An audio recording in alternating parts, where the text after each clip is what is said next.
Sauve-moi, Jésus-Christ, crée en moi un cœur pur, lave-moi, je t'en prie, de tout péché. Sauve-moi. Lecture du 2e livre de Samuel. En ces jours-là, le Seigneur envoya vers David le prophète Nathan, qui alla le trouver et lui dit : Dans une même ville, il y avait 2 hommes. L'un était riche, l'autre était pauvre. Le riche avait des moutons et des bœufs en très grand nombre. Le pauvre n'avait rien qu'une brebis, une toute petite, qu'il avait achetée. Il la nourrissait et elle grandissait chez lui au milieu de ses fils. Elle mangeait de son pain, buvait de sa coupe. Elle dormait dans ses bras. Elle était comme sa fille. Un voyageur arriva chez l'homme riche. Pour préparer le repas de son hôte, celui-ci épargna ses moutons et ses bœufs. Il alla prendre la brebis du pauvre et la prépara pour l'homme qui était arrivé chez lui. Alors David s'enflamma d'une grande colère contre cet homme et dit à Nathan : Par le Seigneur vivant, l'homme qui a fait cela mérite la mort. Et il remboursera la brebis au quadruple pour avoir commis une telle action et n'avoir pas épargné le pauvre. Alors Nathan dit à David : Cet homme, c'est toi. Ainsi parle le Seigneur Dieu d'Israël. Désormais, l'épée ne s'écartera plus jamais de ta maison, parce que tu m'as méprisé et que tu as pris la femme d'Orias le Hittite, pour qu'elle devienne ta femme. Ainsi parle le Seigneur. De ta propre maison, je ferai surgir contre toi le malheur. Je t'enlèverai tes femmes sous tes yeux, et je les donnerai à l'un de tes proches, qui les prendra sous les yeux du soleil. Toi, tu agis en cachette, mais moi j'agirai à la face de tout Israël et à la face du soleil. David dit à Nathan : J'ai péché contre le Seigneur. Nathan lui répondit : Le Seigneur a passé sur ton péché, tu ne mourras pas. Cependant, parce que tu as bafoué le Seigneur, le fils que tu viens d'avoir mourra. Et Nathan retourna chez lui. Le Seigneur frappa l'enfant que la femme d'Orias avait donné à David, et il tomba gravement malade. David implora Dieu pour le petit enfant. Il jeûna strictement, et quand il rentrait chez lui, il passait la nuit couché par terre. Les anciens de sa maison insistaient auprès de lui pour qu'il se relève, mais il refusa, et ne prit avec eux aucune nourriture.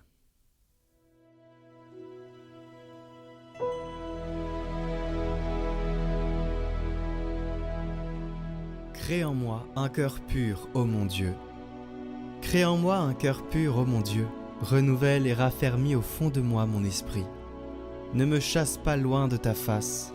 Ne me reprends pas ton Esprit Saint. Rends-moi la joie d'être sauvé. Que l'Esprit généreux me soutienne. Aux pécheurs j'enseignerai tes chemins. Vers toi reviendront les égarés. Libère-moi du sang versé, Dieu, mon Dieu sauveur, et ma langue acclamera ta justice. Seigneur, ouvre mes lèvres, et ma bouche annoncera ta louange.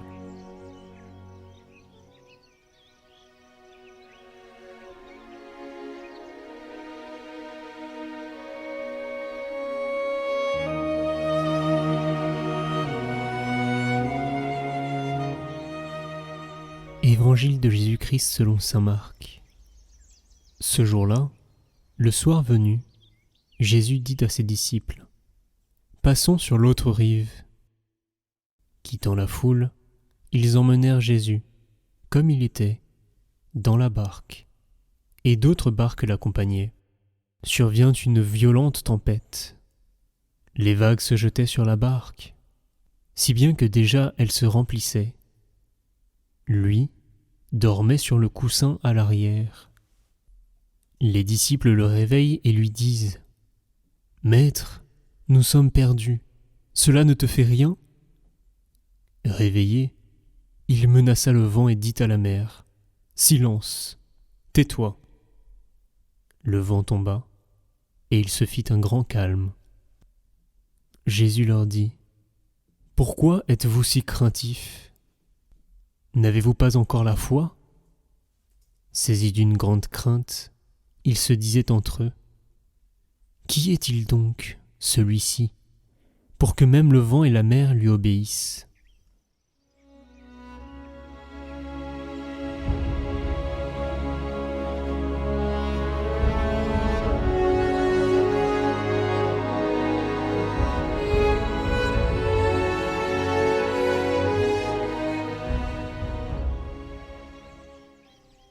Commentaire de saint Padre Pio. Ô Dieu, soyez mon guide et mon pilote. Gardez-vous toujours de transformer vos occupations en troubles et en inquiétudes spirituelles. Et bien que vous soyez embarqués sur les flots, pris dans les tempêtes, de nombreuses difficultés, levez toujours votre regard vers le haut et dites toujours à notre Seigneur, ô Dieu, pour vous je vogue et voyage, soyez mon guide et mon pilote. Vous, pendant ce temps, employez-vous à expédier les affaires l'une après l'autre du mieux que vous pourrez, et appliquez-y fidèlement votre esprit, mais avec douceur et suavité. Si Dieu vous en accorde la réussite, bénissez-le. S'il ne lui plaît pas de vous l'accorder, bénissez-le également. Qu'il vous suffise de vous employer à réussir de bon cœur. Le Seigneur et la raison elle-même n'exigent pas de vous des résultats, mais l'application, l'engagement et la diligence nécessaires. Beaucoup de choses dépendent de nous, mais pas le succès. Vivez en paix et reposez-vous sur le divin cœur, sans aucune peur. Car on est bien là, à l'abri des tempêtes. Et même la justice de Dieu ne peut arriver jusque-là. Efforcez-vous de bien dominer les angoisses de votre cœur. Confiance et calme dans la grande œuvre de votre sanctification et de celle d'autrui. À Jésus le reste. Retrouvez notre parcours La spiritualité, c'est quoi ? Tout de suite sur notre chaîne. Les 5 épisodes sont également accessibles via les liens en description de cette vidéo sur notre chaîne Catéchisme et Enseignement. La première chose à se dire pour l'appel à la sainteté, c'est que oui, j'y suis appelé, mais j'y suis appelé d'une manière personnelle, et avec un chemin qui sera unique.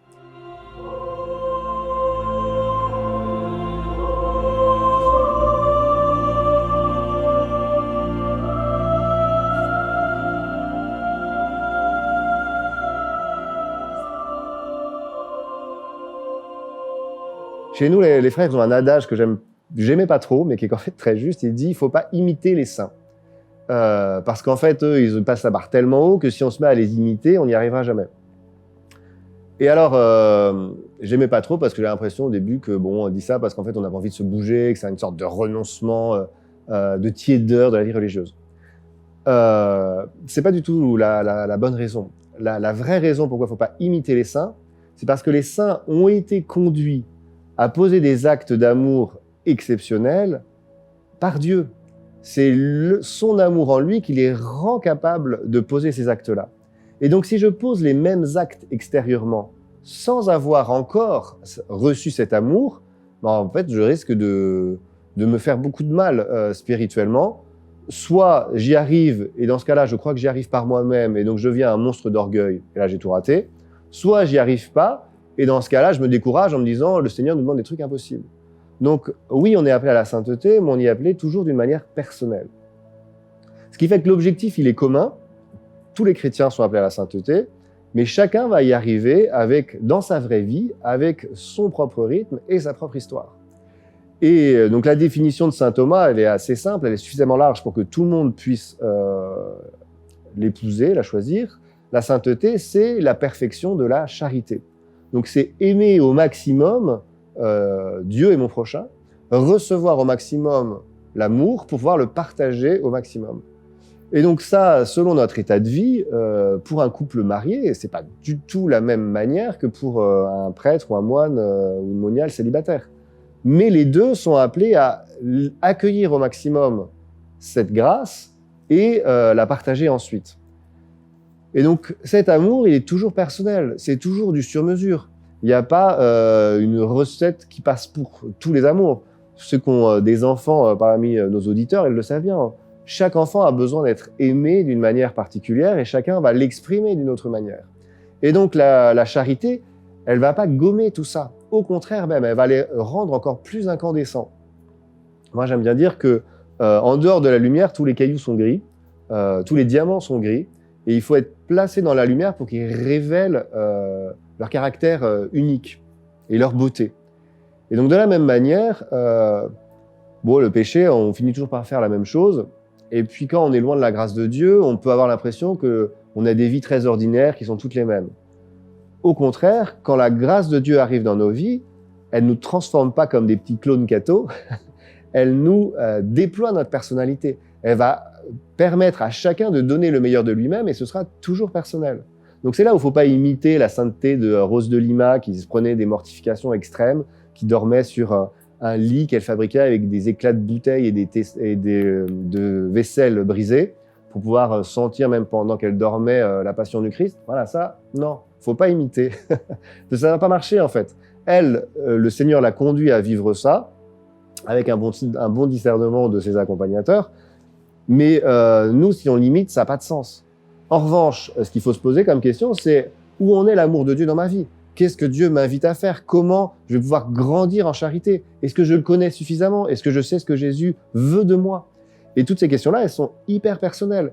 Et il ne s'agit pas de donc rêver une sainteté extérieure. Il s'agit en fait de voir où en est l'amour de Dieu dans ma vie. Et c'est ça le point de départ que Dieu veut. Et Dieu n'est pas pressé. Nous, on voudrait tout de suite devenir une Mère Teresa ou une Rose de Lima. Non, Dieu n'est pas pressé. Et la sainteté qu'il va me déployer, il faut juste lui laisser le gouvernail. Et vas-y Seigneur, je veux être saint, parce que ce désir est quand même fondamental. Je veux que tu me sanctifies. Maintenant, dans la prière, je vais prendre le temps de voir où grandir en charité. Et dans ma vraie vie, c'est ça le plus important. La sainteté, c'est la perfection de la charité. Donc un amour de Dieu brûlant, animant réellement mon quotidien. Et donc, elle va se déployer dans tous les aspects de mon être, et notamment, évidemment, dans ma foi. Donc la foi, elle va avoir quoi ? Elle va avoir cette confiance, cette solidité, ce caractère inébranlable qu'est la relation entre un enfant avec son père. Un enfant qui est certain que son père l'aime, que son père veut son bien, et son père le guide à chaque instant. Et donc cette charité du saint, elle va avoir la foi d'un enfant, dans ce sens-là évangélique, d'une confiance inébranlable. Et une autre petite précision peut-être par rapport à la dimension de la sainteté, souvent les gens pensent que être saint, c'est avoir des phénomènes mystiques de dingue, avoir une apparition, avoir des stigmates, voir Dieu en live sur cette terre. En fait, ça, c'est des phénomènes sensibles qui jaillissent éventuellement d'une grande ferveur et d'une grande charité, mais qui ne sont pas du tout automatiques et qui ne sont pas à l'essentiel. Moi, j'aime beaucoup Sainte Catherine de Sienne, qui a vécu tout ça, qui a vécu les stigmates, qui a eu tous les phénomènes extraordinaires possibles et imaginables. Elle a une communion, si vous allez à Sienne un jour, les prêtres trouvaient qu'elle en faisait trop dans ce domaine-là, donc ils ont décidé de ne plus lui donner la communion. Elle est tout au fond de l'église, qui est grande comme une cathédrale. La prêtre est célébrée évidemment à l'autel majeur. Et donc Jésus, qui n'est pas d'accord avec le prêtre, ce qui est rare, mais ça arrive, l'hostie vole à travers toute l'église et arrive sur la langue de Sainte Catherine de Sienne qui attendait au fond de l'église. Donc vous voyez, en termes de mystique, elle a la dose. Mais elle dit, c'est pas l'essentiel. Ce qui compte, c'est la charité, c'est l'amour réel, concret, que je vais partager ensuite autour de moi. Moïse, quand il voit Dieu sur le Tabor, il redescend servir son peuple. Saint François, quand il voit Dieu et reçoit les stigmates, il redescend servir les frères et les pauvres. Et c'est pour ça qu'on l'a canonisé, c'est pour ça qu'il a eu la perfection de la charité. Parce que des fausses apparitions, il y en a aussi. Des faux mystiques, il y en a eu plein dans l'histoire de l'Église. Et comment on voit que ça a été faux ? En fait, dans le déploiement de la charité concrète qu'il y a eu après. Et donc, si nous, on n'a pas d'apparition mystique, mais que la charité grandit dans notre vie, mais qu'on sert le Seigneur humblement, en vérité, et avec tout notre cœur, on est sur un chemin de sainteté. Et c'est ça le chemin de sainteté que le Seigneur attend de nous, ce déploiement de la grâce. S'il y a des phénomènes mystiques, tant mieux, mais encore une fois, c'est vraiment pas l'essentiel. Et la canonisation, c'est les saints qui ont marqué l'Église, et l'Église veut porter leur exemple et leur intercession à tous. Mais heureusement, la grâce de Dieu se déploie beaucoup plus largement que ça, et il y a plein de saints cachés, de saints ordinaires, la sainteté du voisin de palier, disait le pape François, quelque chose comme ça. On distingue les grâces actuelles et la grâce sanctifiante. Une grâce actuelle, c'est un cadeau ponctuel que Dieu me fait et qui va me faire grandir. Donc une voix, une guérison, quelque chose qui vient dans ma vie et me touche. Et souvent les gens pensent que c'est ça la grâce principale. Mais en réalité, le travail principal de la grâce, c'est la grâce sanctifiante qui est celle qui est stable et qui grandit en moi à travers la foi, l'espérance et la charité. Et donc, la plus importante, c'est la charité, c'est vrai, mais la foi et l'espérance sont toujours liées à elle.